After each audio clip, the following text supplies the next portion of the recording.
అందరికీ కూడా నమస్కారం. ఈరోజు ప్రధానంగా ఒక సంతోషకరమైనటువంటి విషయాన్ని పంచుకోవడానికి మీ ముందరకు రావడం జరిగింది. అదేంటంటే దేశంలోనే రెండవ అత్యున్నతమైనటువంటి పురస్కారం పద్మవిభూషణ్ని చలనచిత్ర నటుడు, అదేవిధంగా అందరి సుపరిచిత హీరో, బ్రేక్ డ్యాన్సర్, అదేవిధంగా మాజీ రాజ్యసభ సభ్యుడు శ్రీ కొణిదేల శివశంకర వరప్రసాద్ గారుకి పద్మవిభూషణ్ రావడం అందరికీ కూడా సంతోషకరమైనటువంటి విషయం. ఈ విషయం కొణిదేల శివశంకర వరప్రసాద్ నుండి చిరంజీవిగా మారినటువంటి అనేక విషయాలన్నీ కూడా ఈ బ్లాగ్లో చెట్టు గారికి ఈ పురస్కారం రావడం తెలుగు వారికి, తెలుగు రాష్ట్రానికి, అదేవిధంగా చిరంజీవి అభిమానులకు ఎంతో సంతోషకరమైనటువంటి విషయం.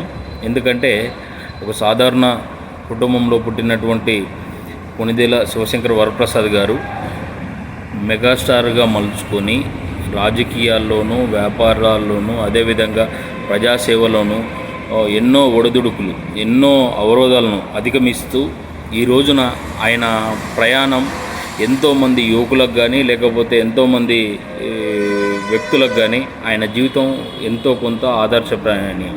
ఎందుకంటే ఒక చిన్న విషయం, 1955 ఆగస్టు 22న జన్మించినటువంటి శ్రీ కొణిదేల శివశంకర వరప్రసాద్ గారు అక్కడి నుండి ఆయన బాల్యం మొదలుపెట్టుకుంటే అక్కడి నుండి మద్రాసుకి వెళ్ళడం, చలనచిత్రాల్లోన అవకాశాల కోసం అక్కడ మద్రాస్ ఇన్స్టిట్యూషన్లో శిక్షణ పొందడము, అదేవిధంగా అక్కడ పడినటువంటి కష్టాలు ఆయన్ను మలుచుకోవడానికి, ఆయనను హీరోగా రూపాంతరం చెందించుకోవడానికి ఆయన పడినటువంటి కష్టాలు నేటి యువతకి ఎంతో ఆదర్శనీయం. ఎందుకంటే అంత ఆషామాషి వ్యవహారం కాదు. బ్రేక్ డ్యాన్స్ కానీ, లేకపోతే ఆయన వేసినటువంటి స్టెప్లకు ఇప్పటికీ కుర్రకారును ఉరుదులకి ఇచ్చేటువంటి విధంగా స్టెప్పులు ఎవరైనా వేయగలుగుతారంటే అది చిరంజీవి గారి అతిశక్తి లేదు అందులోన. కాబట్టి ఇలాగా ఆయన జీవితం మలుచుకుంటూ చూసుకుంటూ వెళ్తే ఆయనకు ఈ పురస్కారం కంటే కూడా ముందర 2006లో డాక్టరేట్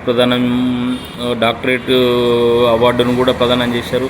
అదేవిధంగా అదే సంవత్సరమే ఆయనకు పద్మభూషణ్ని డాక్టర్ అబ్దుల్ కలాం గారి చేతుల మీదుగా అందుకోవడం జరిగింది. వాటితో పాటుగా నేడు ఈరోజు అందుకున్నటువంటి సందర్భం, ఈ 3 పురస్కారాలు అందుకోవడం వెనుక ఆయన పడినటువంటి కష్టాన్ని ఎంతో కొంత మనము నెగిటివ్ ప్రాస్పెక్ట్లో కాకుండా పాజిటివ్గా మనకు ఆయన లైఫ్ ఎంతో కొంత ఆదర్శనీయంగా తీసుకునేటువంటి విషయాలు కొన్ని ఉన్నాయి.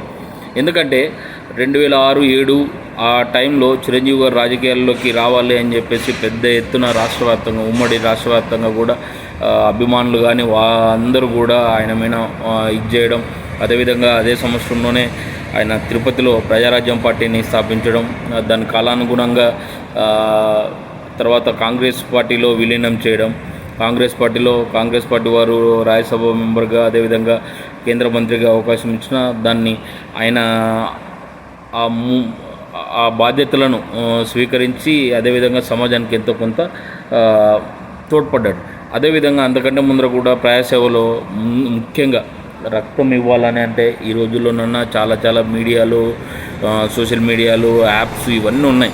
ఆ రోజుల్లో చిరంజీవి గారు మదర్ తెరిసా గారి ఇన్స్పిరేషన్తో, మదర్ తెరిసా గారి ట్రస్ట్ పేరుతో ఆయన చేసినటువంటి రక్తదానం కానీ, అవయవ దానం కానీ ఈ సమాజానికి ఎంతో ఉపయోగపడింది. దాంట్లో మన వాళ్ళు మళ్ళీ కొంతమంది నెగిటివ్గా వస్తారు. నేను ఒకటే చెప్పదలుచుకున్నాను ఇక్కడ, మనము ప్రతి అంశంలోనూ నెగిటివ్ ప్రాస్పెక్ట్తో పోతే మనకు అలాగే ఉంటుంది. ఆయన చేసినటువంటి దాంట్లో మంచిని మాత్రం తీసుకొని ఇన్స్పైర్గా నేటి సమాజంలో ఉండేటువంటి యువత కూడా మున్ముందుకి అలాంటి అవరోధాలన్నిటి దాటుతూ పోవాలని దాదాపుగా 10 ఏళ్ల పాటు ఎలాంటి సినిమాలు లేకుండా చలనచిత్ర రంగంలోనికి దూరంగా ఉండి అడపదడపుగా మగధీర లాంటి సినిమాల్లో అక్కడక్కడ కనపడి ఆ తర్వాత మళ్ళీ రెండో ఇన్నింగ్ స్టార్ట్ చేసి అదే ఊపుతోని చిరంజీవి గారు ముందుకెళ్తూ ఉన్నారు. ఒక 10 ఏళ్ల పాటు ఇంత పెద్ద ఫ్యాన్ బేస్ను చిరంజీవి గారు ఎలా నిలబెట్టుకోగలిగారు, అదేవిధంగా ఫ్యాన్స్ అందరికి కూడా ఇన్నేళ్ల పాటు వీటిని క్యారీ చేయడం అనేటువంటిది ఎంతో కష్టం.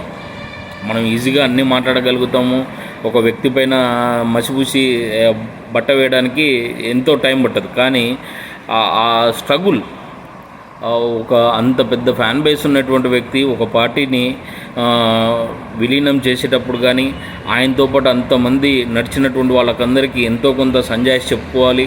అదేవిధంగా ఆ తర్వాత వెంటనే జరిగినటువంటి పరిణామాలకు ఆయన అలాగే ఎలాంటి ఒడిదుడుకులకు లోను కాకుండా స్ట్రాంగ్గా నిలబడడం ఎంతో ఆదర్శనీయం.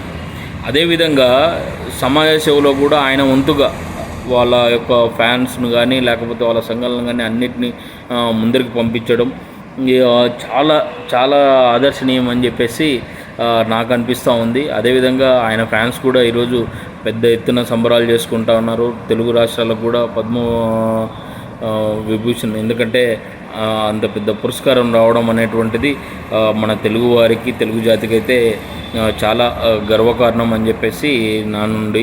అదేవిధంగా ఆయనకు సంబంధించినటువంటి విషయాలు కూడా ఇంకా మీకు ఏమన్నా తెలిసినటువంటి విషయాలు ఉంటే మీరు షేర్ చేసుకోండి కంపల్సరీ. కింద ఇవి మర్చిపోయారు ఇంకా నేను చెప్పింది, ఎందుకంటే పూర్తిగా అన్ని విషయాలు ఆయన గురించి ఆయన ఫ్యాన్స్కి అందరికీ మీకు కూడా చాలా వరకు తెలుసు. కానీ నేను చెప్పినటువంటివి 4-5 సందర్భాలు ఆయన జననం అప్పుడు ఆయన చిరంజీవిగా మలుచుకోవడానికి ఆయన శిల్పిగా పడినటువంటి కష్టము, అదేవిధంగా ఒక 10 ఏళ్ల పాటు రాజకీయాల్లో ఉన్నప్పుడు చలనచిత్ర రంగానికి వాళ్ళ అభిమానులకు అందరికీ దూరంగా ఉన్నటువంటి సందర్భం, అదేవిధంగా ఒక పార్టీని ఆయన స్థాపించినటువంటి ప్రజారాజ్యం పార్టీని ఆయన కాంగ్రెస్లో విలీనం చేసినప్పుడు ఆ సందర్భాల్లో చాలా క్రూషియల్ టైమ్స్ ఆయన జీవితంలో ఎంతో శ్రమను ఒడ్డించి ఎంతో ఒత్తిడికి లోనైనటువంటి సందర్భాలను అధిగమించినటువంటి, ఎందుకంటే ఇంకా సినిమా హిట్లు ఇలాంటివన్నీ ఎన్ని చెప్పుకున్నా కూడా తక్కువే ఉంటుంది. ఎందుకంటే అది మర్చిపోయినాం ఇది మర్చిపోయినామని. నేను ప్రధానంగా ఈ 3 అంశాలను మాత్రమే ఎందుకోసం అంటే చెప్పింది, మనము ఆ కష్టాలను అధిగమించడానికి మనం కూడా అలాగే బలంగా తయారు కావాలని చెప్పేసి ఒక ఆయన జీవితాన్ని మనం ఎంతో ఇన్స్పైర్ తీసుకోవాలని చెప్పేసి మీకు అందరూ కూడా తెలియజేయడం జరిగింది. ఇంకా వేరే విషయాలు ఏమైనా ఉంటే కూడా ఇంకొక సందర్భం 2008 నుండి 16 మధ్యలో దాదాపుగా సుమారుగా 10 ఏళ్ల పాటు చిరంజీవి గారు ఎలాంటి చలనచిత్రాలు చేయకుండా ఇంత పెద్ద ఫ్యాన్ బేస్ను ఆయన అలాగే నిలబెట్టుకోగలిగాడు. వాటన్నిటిని చేయడానికి ఇంత పెద్ద ఫ్యాన్ బేస్ను 10 ఏళ్ల పాటు ఎక్కడికి చెక్కు చెదరకోకుండా అడపాదడపగా చిన్న దానిలలో శంకర్దాదా జిందాబాద్ సినిమా లాస్ట్, దాని తర్వాత అక్కడక్కడ చిన్న పాత్రలు పోషించినప్పటికీ ఇంత పెద్ద ఫ్యాన్ బేస్ను మళ్ళీ ఆ తర్వాత స్టార్ట్ చేసి అదే ఊపుతోని చిరంజీవి గారు ముందరికి వెళ్ళడం అనేటువంటిది ఆయన్ని అభినందించాల్సినటువంటి విషయం. కాబట్టి మనం ఎప్పుడే కానీ ఏదైనా విషయంలో